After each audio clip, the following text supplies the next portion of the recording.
Welcome back, Jason. We've done the title to the repc. We've done section 1, the offer to purchase. Part of section 1. Part of section 1. Section 1 is such a beautiful section. I just dwell on it. It's just so exciting. So we're gonna hit. We've got what's included and other included. Now we're gonna go to excluded. Okay. So these are things that may have been listed in section 1.1. So they have a really nice water softener. The guy's a plumber. He's attached emotionally to his water softener. He wants to take it with him. You can do it. You got to put it in section 1.3. Yeah, I just had a comment on Facebook today where somebody was talking about their on-demand water heater.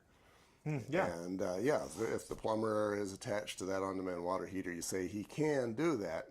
He's just got to list it here. Right. And then if it was a water heater, then you would probably put in there, this is what's going to replace it. He's going to take the on-demand, he's going to put it in conventional. Something like that. Because, yeah. Okay. And then, so any items listed previous, especially in section 1.1, that say they're included, if they are going to be excluded, you must list them here, or contractually, they're in. You can always fix it with an addendum, but like I said, less is more. Right. Okay. The next is water surface. Wow. Water service. Water service. Yeah. So if there's water shares that come with the property, they're transferred right here. If the homeowner owns additional water shares, because water shares are kind of like stocks. There's water shares that come with the property for sure, and then there's additional water shares that they can buy. Now these are getting less and less common because cities are acquiring them as fast as they can. Sometimes they'll make it so you can't transfer. If you sell the property, it becomes a city, stuff like that. But if there's additional water shares, that's where you document this. That I see a huge trap there. You know, as the engineer and the home inspector, I've done some well proofs where you've got, you know, somebody that's way out in the sticks and they've dug a well, and to a great extent you can see how the water right for that sort of a scenario would of course have to go with the house. My dad, on the other hand, 91, lives in Orem, and he still just keeps himself alive by doing tasks, and one of those tasks is to flood irrigate his garden, which he has done for as many years as I've been alive.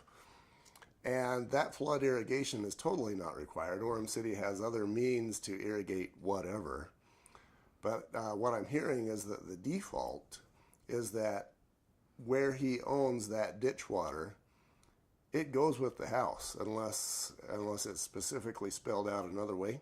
It depends on how he owns those water shares. Some water shares are tied to a property, and some water shares are purchased separately, and those are in certificates.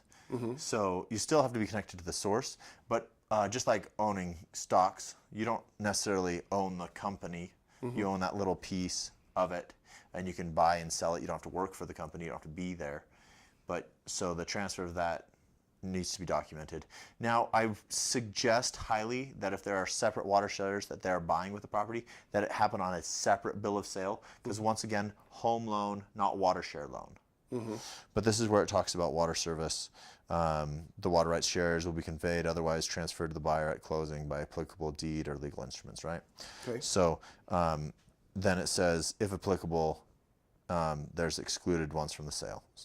Okay. So that concludes section 1. Have you heard of a good war story associated with one of these?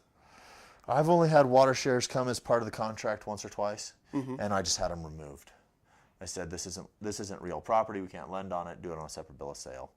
So, yeah, and I'm thinking that sounds kind of scary to me, because my background doing well proofs, that's a state division of water rights thing.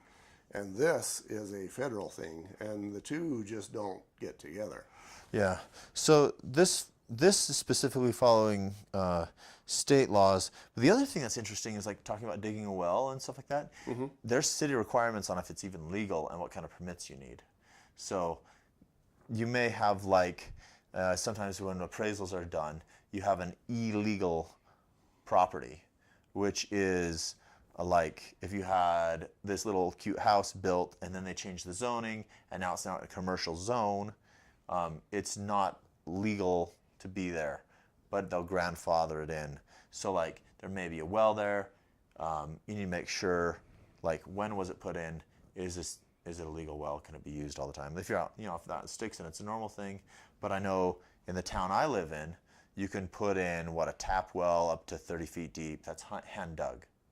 That's it. If you bring in machinery to do it, you need a permit.